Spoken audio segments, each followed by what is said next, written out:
Winter storm warning continues for most of the Brazos Valley until Tuesday evening, and as we get closer to this event, clouds have increased, starting to see some echoes on the radar, and over the next several hours we're going to see probably some wintry mix as we get things started, and then likely a switch over to sleet and snow before things clear out pretty quickly, even as early as Tuesday afternoon. But what happens tonight into early tomorrow is likely going to set some records. Maybe a couple of calendar day records for us here in the Brazos Valley, but some additional snowfall records very likely down towards the Houston area. And for that matter, as we go throughout the rest of the week, Louisiana and through the Gulf Coast, all the way leading to Florida. So as you go off to the north and west, you see those warnings downgraded to advisories. That's the winter weather advisory you see right there for our northern counties. From Brazos County to the south and east, still a winter storm warning. And that is just that, to say that the severity of the impacts to travel and potentially to infrastructure will increase as you go off to the south and to the east. So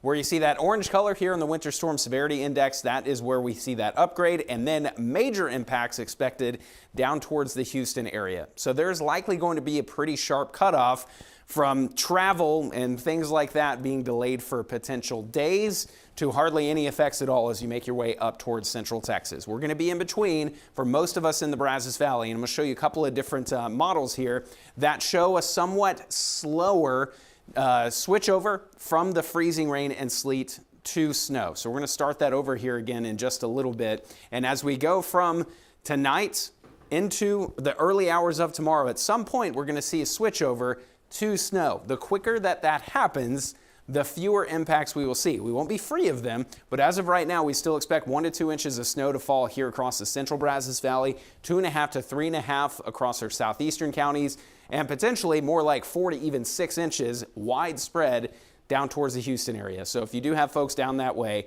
make sure that they are all prepared and ready to go for very cold and likely snowy nights and morning. Another way to look at it from the timeline, I think as we go through dinner time and then into the later evening hours, that's where we're going to make that switch over. But that time frame is subject to change. We're just going to have to watch that as we go throughout the evening, but it is mainly snow going through the overnight and likely into tomorrow morning as well. Now, depending on when that switch over happens, that's going to be the biggest determinant to how travel is as we start Tuesday. But either way, right now, I would still expect Tuesday to give us some messy roads, maybe even all the way through the afternoon.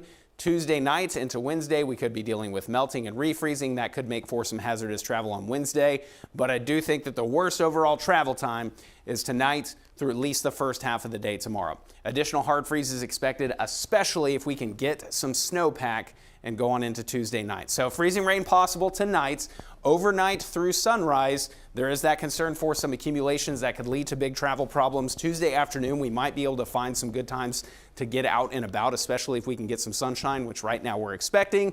And then Wednesday, especially after the morning rush hour, things are looking pretty much normal by that point. Tomorrow, crucially, need to get above freezing to really speed up that process. Right now, we think that we are going to. Wednesday, after a frigid start, we wake up in the mid to upper teens, and then we jump into the mid to upper 40s. After that, it's a little bit more seasonable around here, a little bit closer to kind of the normal winter feel, with highs in the upper 50s to about 60. May even find our next round of scattered showers and a couple storms by this weekend.